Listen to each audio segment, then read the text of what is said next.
Hello, everyone who's just joining us. We'll just give a few minutes here for people to make their way into the session, and we'll get going in just a couple of minutes.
Well, thanks everyone for joining us. I think we'll go ahead and get started. Hello, everybody, and welcome. I'm Andrew Byrnes. I am the Senior Technical Manager for Renewable Energy Systems at Pinchin, and I'm really happy you could join us here for this webinar today. Pinchin's mechanical engineering team offers a variety of engineering services for new and existing buildings, including new construction, retrofits, energy audits, specialist reviews, district energy, and energy upgrades related to energy conservation projects. And that's going to be the topic of our webinar today. Fortis's rebates for incentives for new and existing buildings. So a couple of housekeeping items before we get going. As we go through the presentation, if you have any questions, please do drop them into the Q&A box at the top of the screen. And the session will be recorded, so anybody who's interested, you should receive a link after the webinar. Now, I'm excited to introduce today's presenters. First up will be Devery McMillan from Fortis. She is a commercial energy solutions manager, and she will be speaking about a variety of programs that Fortis offers currently for rebates and incentives.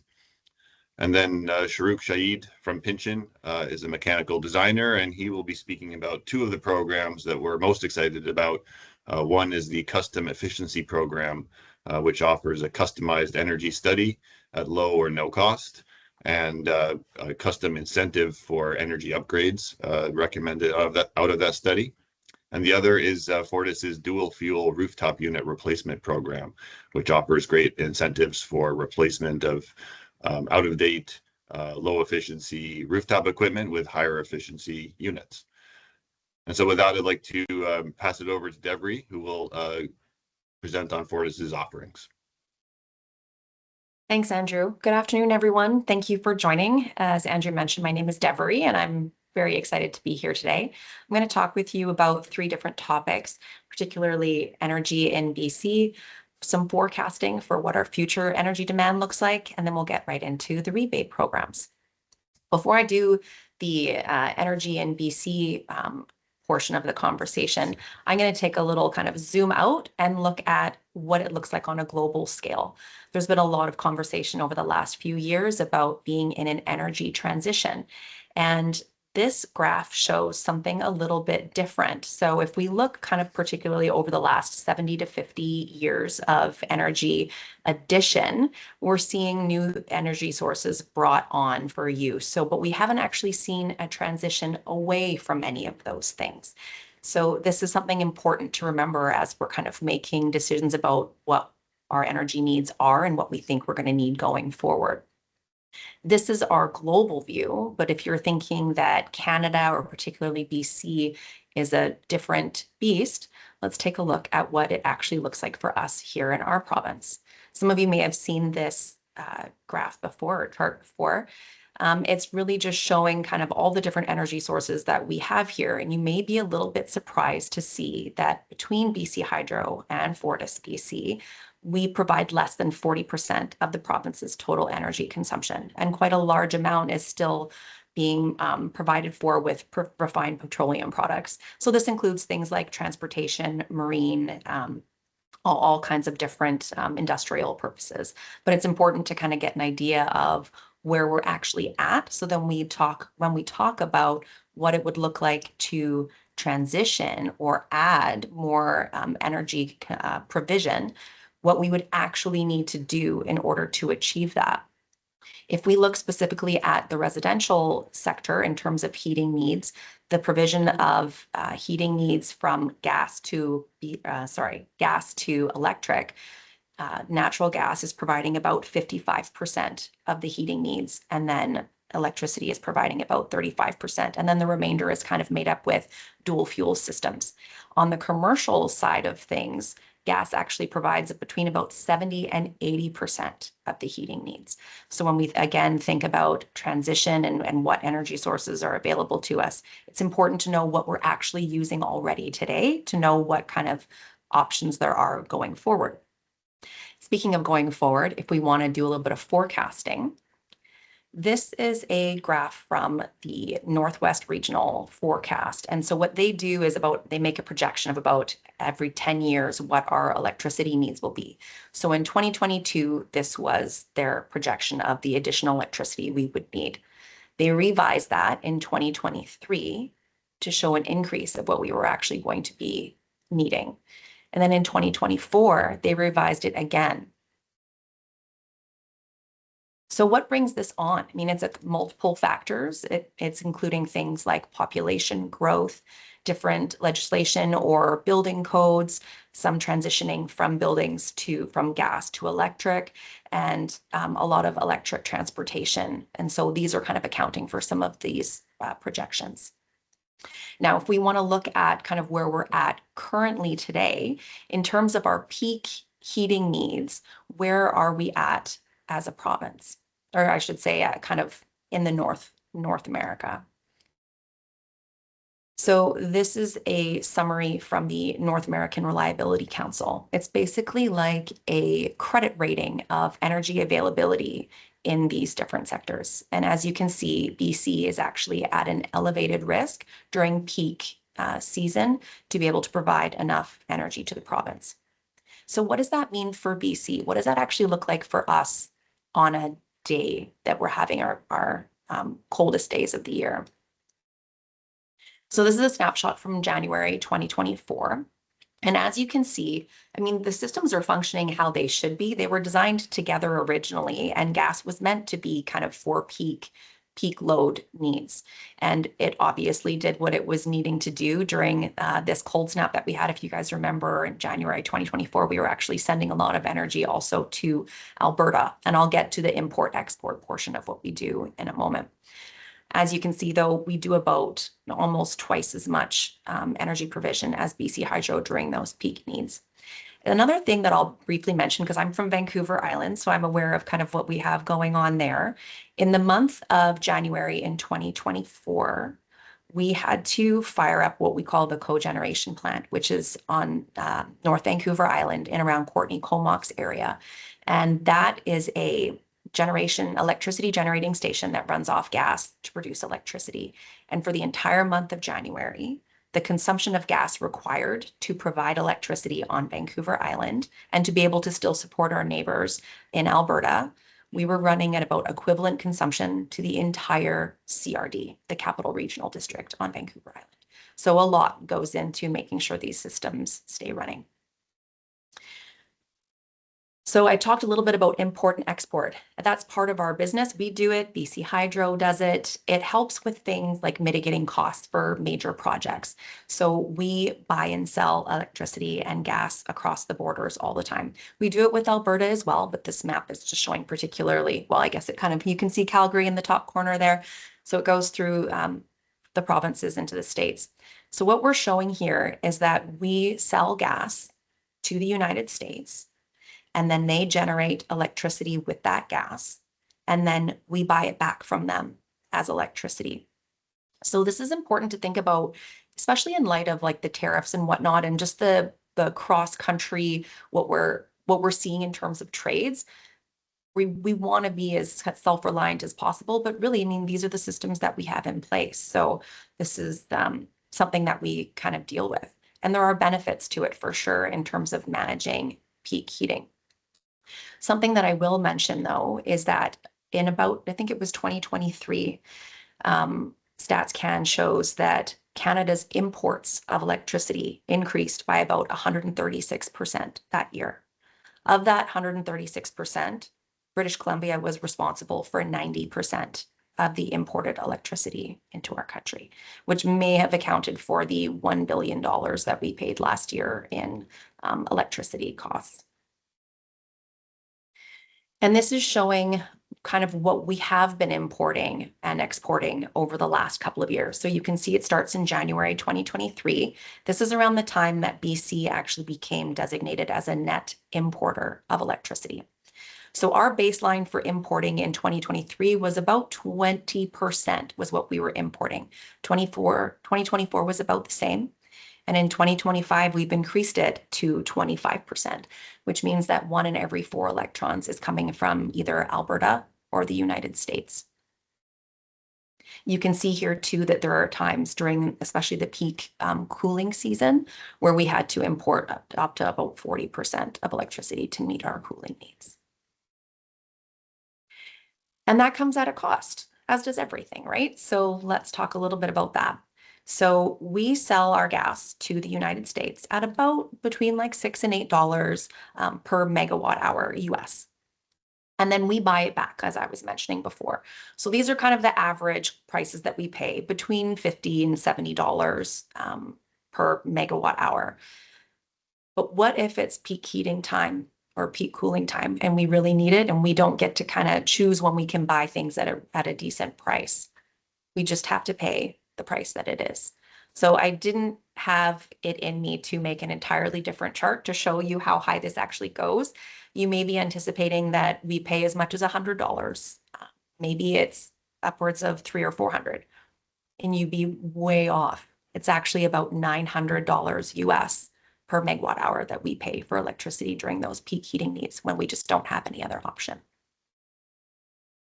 So we need to look at some other sources of energy that are also going to give us the reliability, but also keep in mind that we want to be conscious of our carbon intensity. So you may have heard of renewable natural gas. Fortis has had a volunteer program for the last 12 years. And as of 2023, we were given approval by BCUC to create a renewable natural gas blend into our pipeline. So as of January 1st, 2024, we had a 1% blend of RNG coming onto our grid, and that increased to 2% at January 2025 and increased to 3% in July of 2025. Our plan is to have about 15% renewable natural gas on our grid by about 2030, and then that will increase from there as well. So something to keep in mind also when you're doing your carbon intensity calculations, this is an option for you. You can volunteer to purchase more renewable natural gas, and that will support those targets. So how can we also help reduce or help with our carbon intensity? We can reduce our energy consumption, and we incentivize that with our rebate programs. Shahrukh is going to go into more detail, I believe, about the dual fuel rooftop unit program. It's been a very successful program. It's basically what we're trying to do is we're trying to promote the dual fuel sources of energy. So this particular program is for a packaged heat pump with a gas-fired burner. And you can adjust this. We've been very flexible with our lockout temperature, which means when you switch from using the electricity as your primary heat source to gas. So if it needs to be, if you're in climate zone 4, which you can work that out with your engineering consultant, you want to set it to not higher than 3 degrees, but that's flexible up to that point. So if you have some constraints on your emissions calculation, you can change your lockout temperature to be lower than that if that's what works for your project. The next one is the gas absorption heat pump program, and this one has been getting a lot of traction over the last couple of years as well. We provide feasibility study funding, so that covers 75% of your feasibility study costs, up to $10,000. And then the actual incentive is for 75% of the project costs, up to $200,000. So this actually goes for both this and the dual fuel program.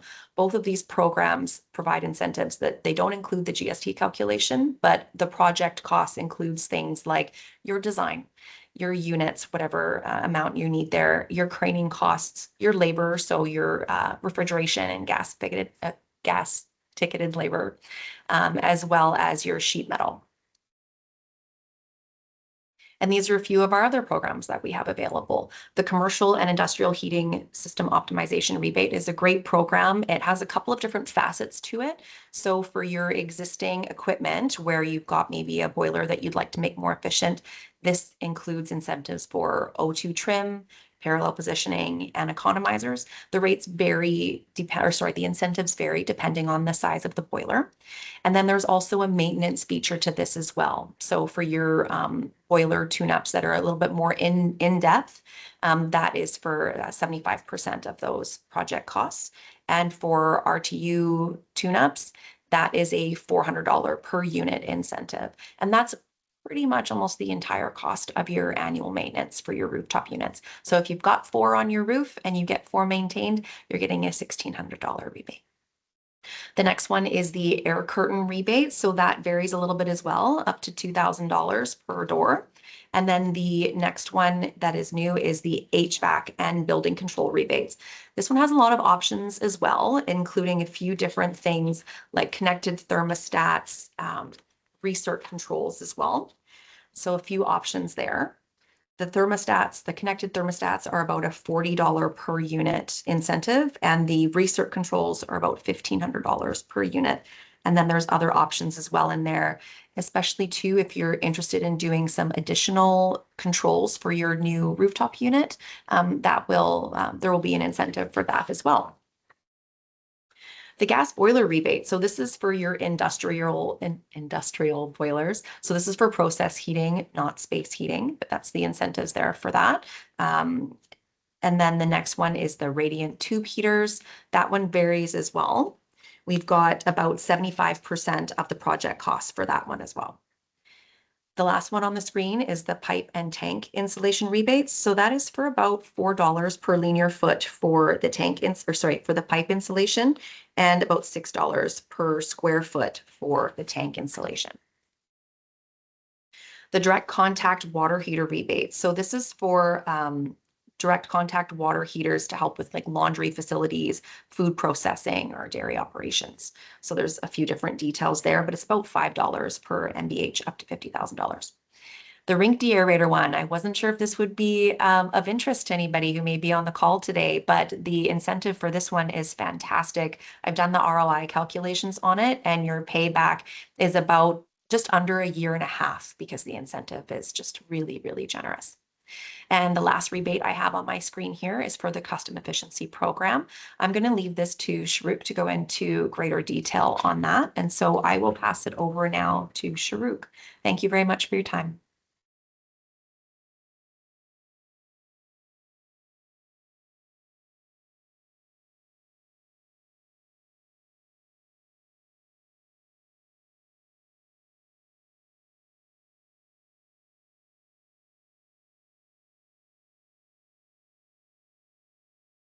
Thanks, Devery. All right, so Devery provided us a great overview of different funding opportunities available from FortisBC. I will specifically be talking about FortisBC's custom efficiency program.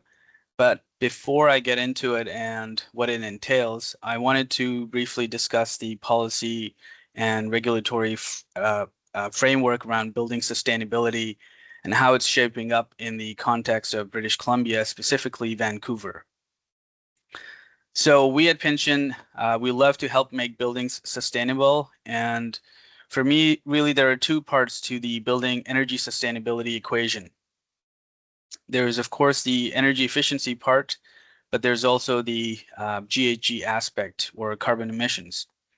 As most of you are aware, the heating system of a building accounts for a lion's share of the building's energy consumption. And since most buildings in BC still predominantly use natural gas for heating, it's no surprise that the heating system contributes most to a building's carbon footprint. I've got these two charts here for a residential building and a commercial building, showing typical GHG contribution breakdown. And you can see that space heating and domestic hot water, the two together, these contribute the most to a building's carbon emissions. Now, not to sound like a broken record, especially in a real estate market that might be down and in view of the fact that carbon tax is no longer in effect, it is nevertheless important to talk about carbon emissions because certain changes are still occurring in BC. To give one example, zero step code in British Columbia for new buildings. So in BC and Canada in general, buildings account for 10% of total emissions. But if we zoom in on City of Vancouver, the percentage is a whopping 60%. No wonder that the city is making great strides to get a handle on its building carbon emissions. So with respect to new buildings, the city has a phased plan of building carbon emissions expectations. In the chart on the right of my slide, you can see how the city envisions emissions from new buildings to drop to zero by 2030. That might seem optimistic, but the city is certainly keen on its efforts to decarbonize. And as some of you may be aware that since January 2022, the city has mandated the use of zero emissions building heating systems for low-rise residential buildings. So that's all for new buildings, what I described on the previous slide.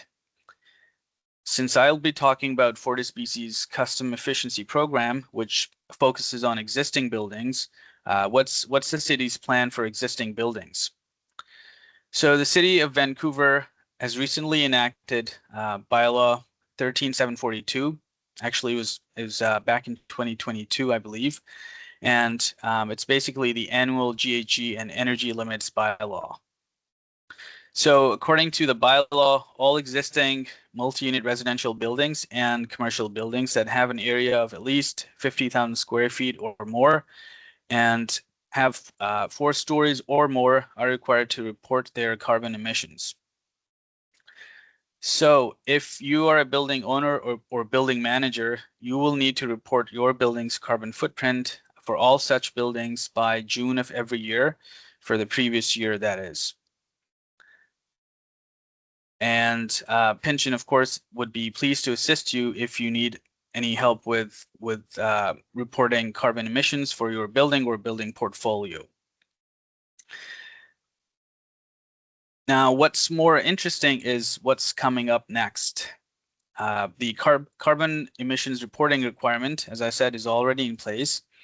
But coming up next, as soon as 2027, is the carbon permit requirement. So from 2027 onwards, certain buildings will be required to obtain a carbon permit every year by showing that they meet greenhouse gas emission limits set by the city.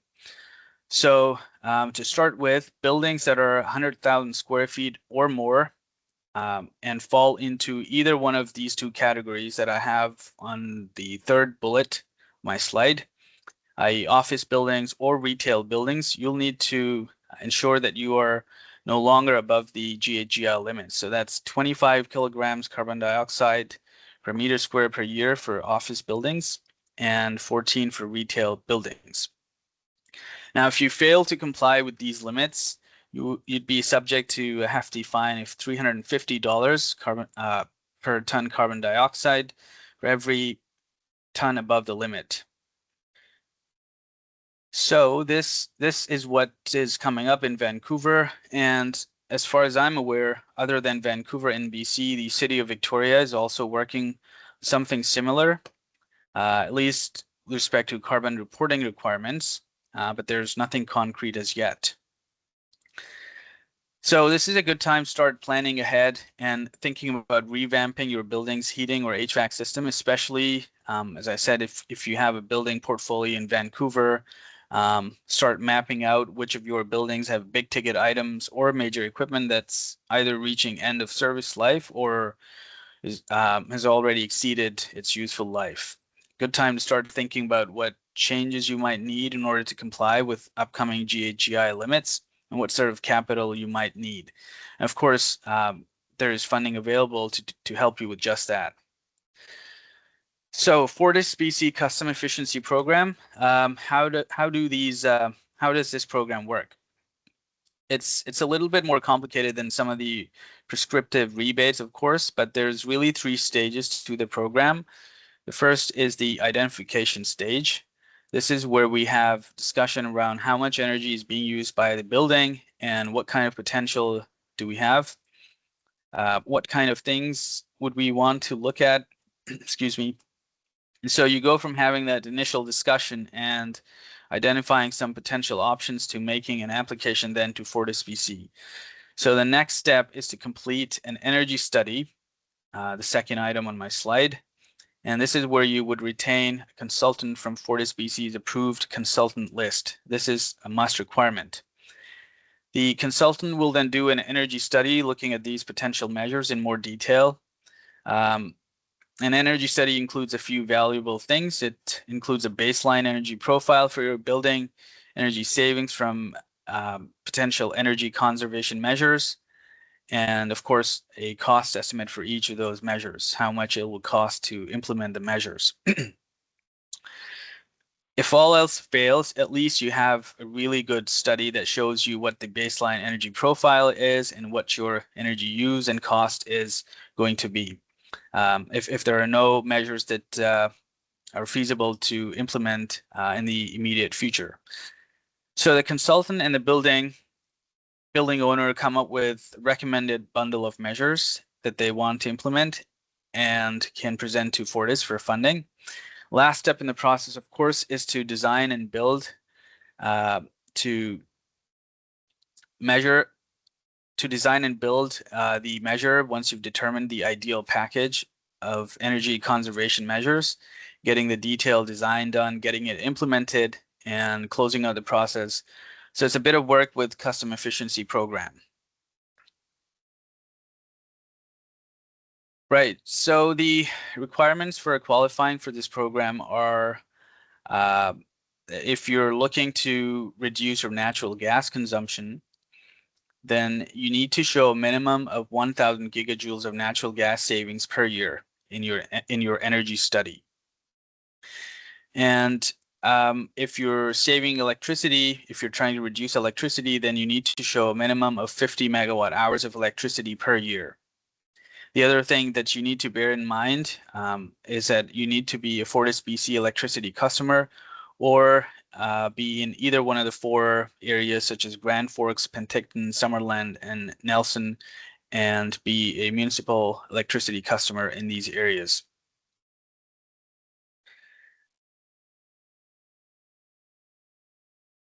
Okay, so this program covers a lot of different measures.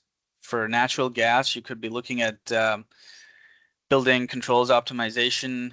You could also look into high efficiency equipment upgrades. If you've got a chilled water system, you can look into recovering heat from your cooling system to supply heating into the building using a heat recovery chiller or dedicated heat recovery chiller. And this is also applicable to envelope upgrades, where you can save on energy that's being wasted through the walls of a building. Electricity conservation projects, this includes heat pumps that might be more efficient, dedicated heat recovery chillers again, and higher efficiency electric baseboards. In terms of funding, there's 2 levels of funding that's available. The first level of funding is provided for an energy study. I'm not going to repeat what I've already mentioned about the energy study and what it includes. but you can get up to 75% of your energy costs, and that's capped at a maximum of $37,500. There's also an implementation bonus, actually, which can reimburse you for 25% of your energy study costs, up to a maximum of $12,500, provided that you successfully implement the energy measures.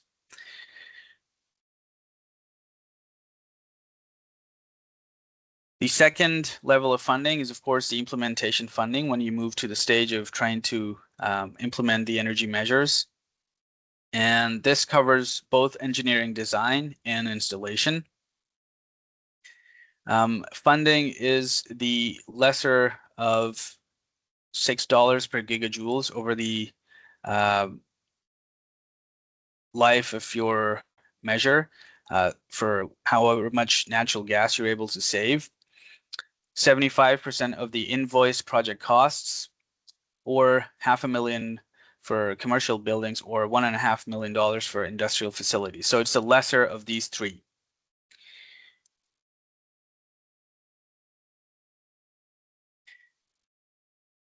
Okay, so I want to just go over some project examples that Pinchin has been involved with or currently working on. So this particular project was for Post-Secondary Institute, where the owner was really committed to reducing the carbon footprint. We did an energy study for the client where we looked at multiple buildings, energy usage, and assessed the condition of their rooftop equipment.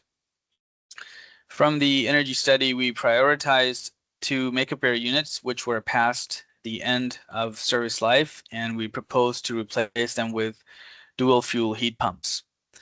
For those who are not aware, dual fuel heat pumps are essentially a heat pump with an additional fuel for heating, in this case, natural gas.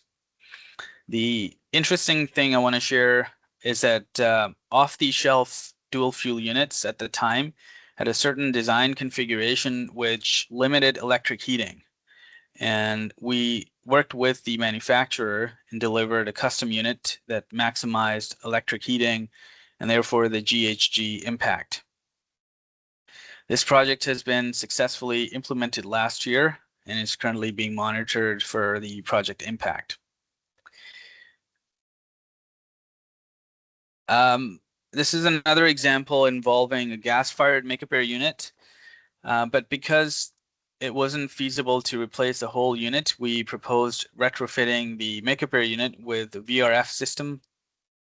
The VRF system consisted of a refrigerant coil installed in the plenum space of the unit and a remote outdoor condenser. The nice thing about this project was that aside from obvious natural gas savings and GHG impact, the system would now also be able to provide mechanical cooling. Previously, the unit only had passive cooling, and the client had received multiple complaints from tenants about comfort during the summertime. So this project is currently ongoing, and it's a really exciting project. Again, that's being funded by FortisBC, and we're looking forward to implementing this successfully.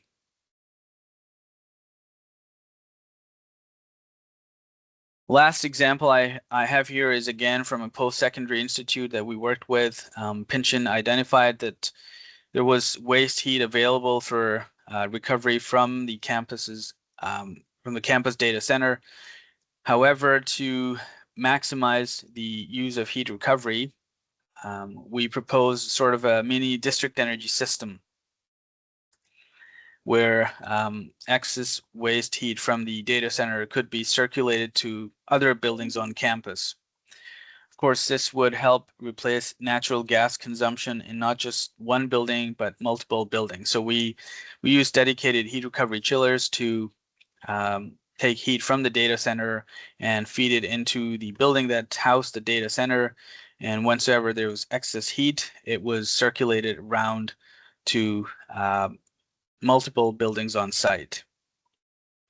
And this project has also been successfully commissioned just last year.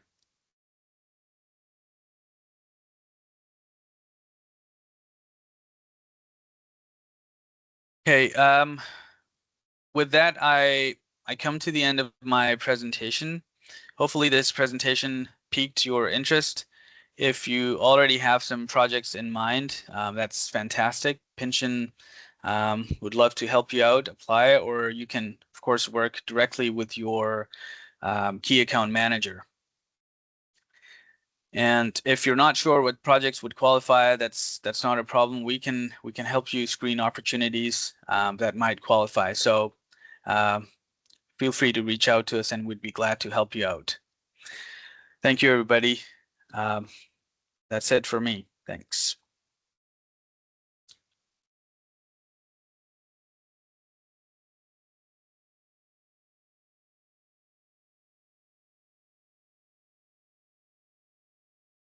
Andrew, you're muted.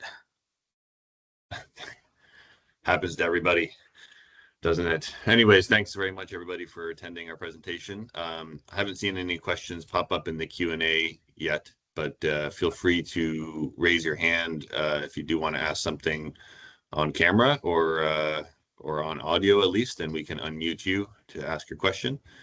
Or feel free to pop questions into the Q&A. We'll stay for a few minutes to see if anything pops up. I do want to point out that although Shahrukh's slides, which were excellent, featured a lot of our more complex and larger projects, hopefully you found value in with the information Devery presented as well. In short, there's a myriad of funding opportunities out there for energy efficiency, energy conservation measures.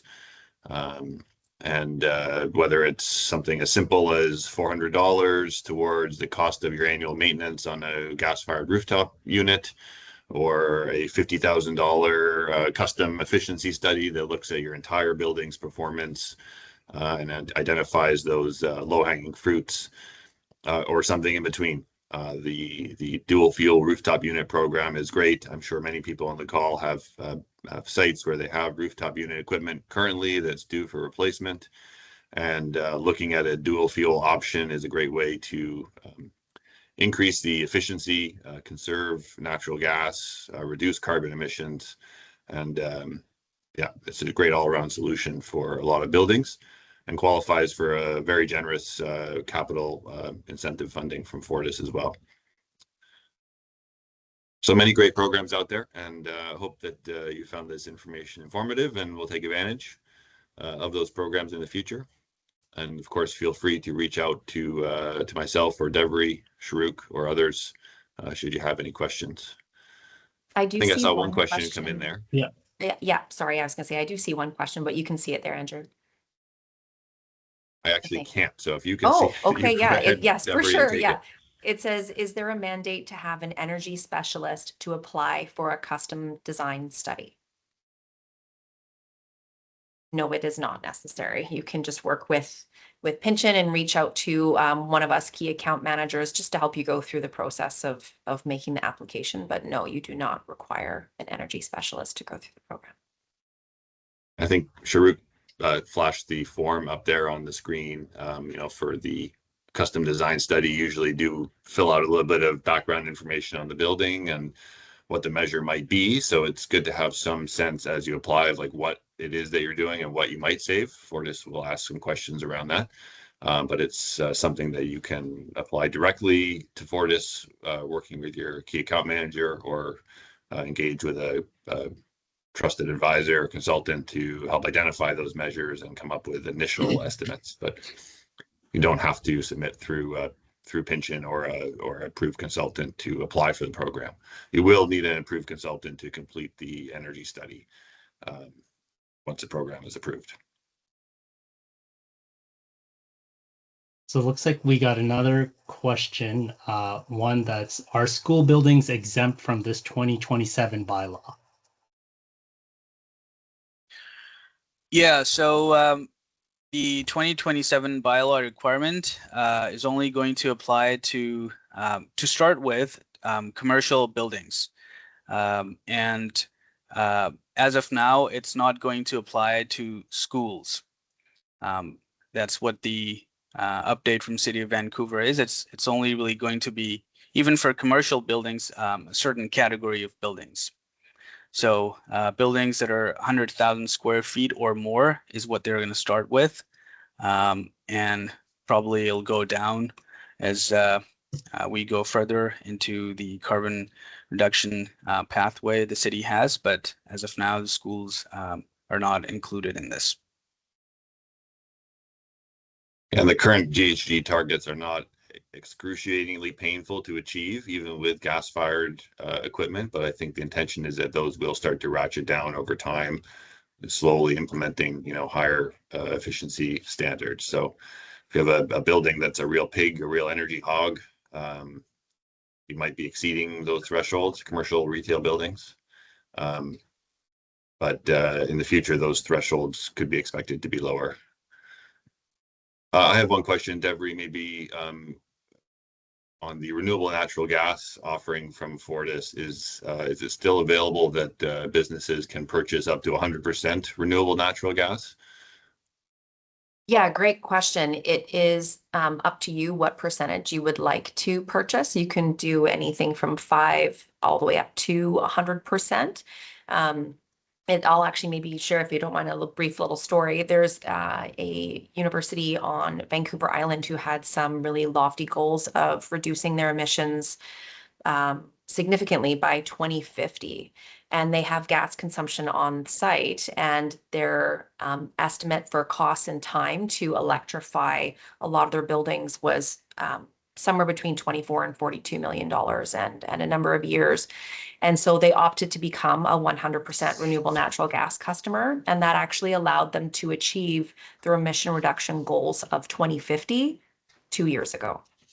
So, and now they're just looking to be, as efficient as possible and reduce consumption as much as they can, regardless.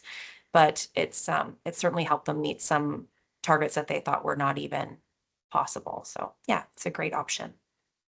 Fortis generates their renewable natural gas through a variety of recovery projects, landfill gas, biogas upgraders, and so forth. And then it's supplied into the grid. So that is then available for customers to purchase. And I think it's a great program. I love to see these kind of projects popping up. One happened just here at the CRD in the last few years, which is great. So we've got all those renewable gas particles flowing around the grid, and they're available to everybody. So another great question here from Arnie. Is there any advantage between a dual fuel heat pump versus a full electric heat pump from an electrical load standpoint? And that's a great question, because I think, yes, there is a significant difference. If you are trying to fully electrify a rooftop unit, you usually will have a really high electrical load because you need a large electric resistance heater in there to condition what could be 100% outdoor air, at a full ventilation design load. So I've seen those as having very large electrical demands, like oftentimes much larger than what the building was designed for. So trying to go full electric necessitates like a huge electrical infrastructure upgrade throughout the building, maybe a transformer upgrade, and it's possible that hydro won't even have capacity available in your area if you're trying to add hundreds of kilowatts of electrical load. I think the dual fuel units are a great option that blends the benefits of both worlds. You have a small electrical load, often similar or only slightly larger than the traditional DX cooling unit. And then you retain that gas infrastructure, and you have the gas there for the cold days of the year. So you don't have to do the significant electrical upgrades that would otherwise be required. And you also have the advantage of having 2 fuel options as well. So you have some resiliency, some redundancy. Like your electrical engineer would never let you put an electric rooftop unit on the diesel generator, for example. But if it's a dual fuel unit, you can run the fan on the generator, and you can run the gas during a power outage. So lots of redundancy and resiliency advantages there as well. I'll maybe just echo what you're saying there too, Andrew, and also add that just a couple of examples of projects. I've had a couple of commercial customers where the cost to upgrade the electric capacity at their building was going to be a couple to a few $100,000. And then on top of that, the other difficult part was the wait time to actually get that upgrade was approximately 2 years. So it's certainly something to inquire about. With BC Hydro if you're needing to do some electric upgrades, regardless of what electric equipment you're putting in. Even with the dual fuel, I've had projects where we've had to do an electric upgrade, but it is certainly the requirement is mitigated by the fact that you can switch over to gas, especially during that peak time when you really want a reliable system and you want some options. Well, we're on rooftop units. Tyler asked a question here, Devery, for you maybe. If I'm already planning for 2 RTU replacements on a commercial building through planned CapEx projects, can I apply for a rebate without an energy study? Yes, you can. Yep, those are just regular prescriptive programs. So if you've already gone ahead and like selected and ordered, even if you've already gone ahead and installed your dual fuel unit, if you've reduced your gas consumption because you're replacing like a gas RTU, then that's kind of the other eligibility requirement, right? Our programs are there to incentivize a reduction in gas consumption. So if you're replacing a gas unit with a dual fuel unit, you actually have a year up until the last invoice to make your application. And you can do it on your online gas account. I would recommend that you reach out to either your key account manager or an energy solutions manager to make the submission though, just because there's lots of different kind of intricacies. I don't mean to make it sound difficult, but you just want to make sure you've got all of your documentation. And sometimes it just speeds it up to have a person to kind of work with and collect documentation and make the application process streamlined. How about stacking these rebates? Miguel asked if it can be stacked with other incentives. Yes, they can be stacked with other incentives. So if you are doing, an RTU replacement, but you're also doing maintenance work on other things, you can go ahead. Where you will have a rebate cap would be particularly for the rooftop unit program. If you have, say, for example, 6 rooftop units on 1 meter, and the cost for some reason to change everything out was, hundreds of thousands of dollars, your rebate cap for that meter, or what we call a premise, if you're replacing standard efficiency equipment, is about $150,000, which is the max for one application. But if you're doing a couple of different projects over the course of the year, you've got that rebate cap to apply for. So if you've got 2 or 3 projects that are worth, a couple $100,000 each, you can keep making your applications until you reach that meter cap of 150,000, or 225 if you're going with the condensing model. While we're on you answering questions, Devery, here's one more for you. Are rebates still available for commercial boiler upgrades, such as 80% to condensing boilers? No, we don't have for like an actual replacement from a standard efficiency to condensing efficiency. No, we don't, unless it's for industrial purposes. So all the greenhouses are still able to purchase condensing boilers and get a rebate for that. It's about $9 per MBH. But for any other regular commercial business, we do not have a condensing boiler efficiency program anymore. I think the idea is like with these rooftop unit dual fuel options, like we're trying to exceed that 100% efficiency barrier, right? So a dual fuel option could be 100%, 150% efficient if you consider fuel input and versus heating output. Yeah, exactly. Great.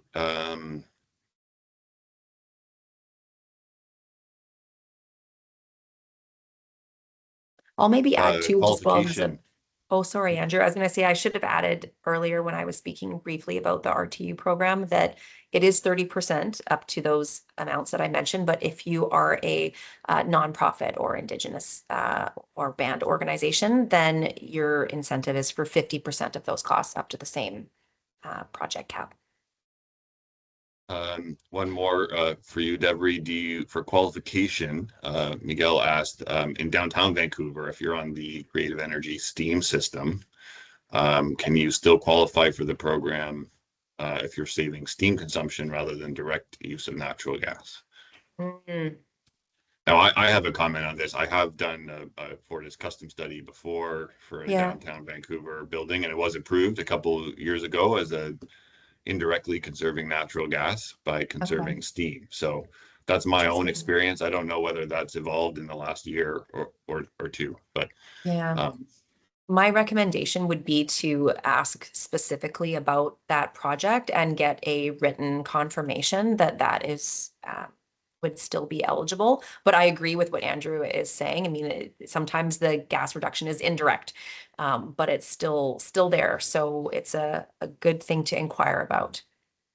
yeah, and from if they are still available, which we can, you know, I guess look into with your key account manager. Those can be extremely short payback periods when you're saving on steam consumption, because you're not only saving the underlying gas cost, but the other components of the steam rate as well. So the payback can be very, very good if you're doing a project to reduce steam or district heating consumption in a natural gas-based situation. So. One more Andrew, there's question, another Shahrukh. question. Yeah, there was another question I think you skipped. When must applications be submitted? Is there a deadline? I guess they're referring to the custom efficiency program. Of course, you know, it's up to you when you start the energy study, but once you submit an application for implementation funding to FortisBC and they approve it, then correct me if I'm wrong, Devery, there's a period of 18 months within which you must complete the project. Otherwise, you run into some problems. So it's important to make sure that any equipment lead times you factor those in and let Fortis know in advance. You know, if you expect you might not be able to stick to the deadline. Yeah, that's correct. It's 18 months from the date of your incentive letter where they'll break down, you know, the results of the study and the different measures that are available to you. So you have 18 months to implement your measures. And just to also expand on what Shahrukh was mentioning earlier regarding the bonus incentive. So if you implement even one of the measures that are recommended, then you would get that implementation bonus. So if they recommend, you know, 5 or 6 different things, but you're just really focused on the one, that's sufficient to receive your implementation bonus. And we are flexible. I mean, it's 18 months, but we do understand we've had projects where, yes, there's been something that's come up and we've had to request an extension. So again, this is a good opportunity to work really closely with your key account manager so that they can support you through that and make sure that you're meeting your timelines. There was one more question, Shahrukh, for you on the precedent that Vancouver is setting with establishing a GHG emission limits for buildings. Are there any conversations on when these standards will be applied in other cities in the greater Vancouver region? Yeah, we sure hope that does happen. But like I mentioned, as far as I'm aware, it's only the City of Victoria that has some things in the works. Other than that, it's really just the BC Zero Carbon Step Code that has set in some regulations or limits for GHG reduction. But that's, of course, province-wide thing. And as far as GHGI limits for existing buildings, you know, it's probably going to be a municipality by municipality thing. And Vancouver, like I mentioned, has buildings contributing to 60% of carbon emissions. So they have a strong motive to tackle these emissions. So yeah, I'm not aware of any plans that other municipalities have at the moment. From a provincial level, though, I'll maybe just add, it was either a year ago or between the last year or 2 years ago, there was an initiative put forward by the Ministry of Energy, Mines and Low Carbon Initiatives regarding the purchase of equipment that is less than 100% efficient that's coming into effect. Currently, it's slated for 2030. So there might be some just some considerations there in terms of your project planning, that there might be some changes to what we're able to purchase after 2030 if that remains scheduled.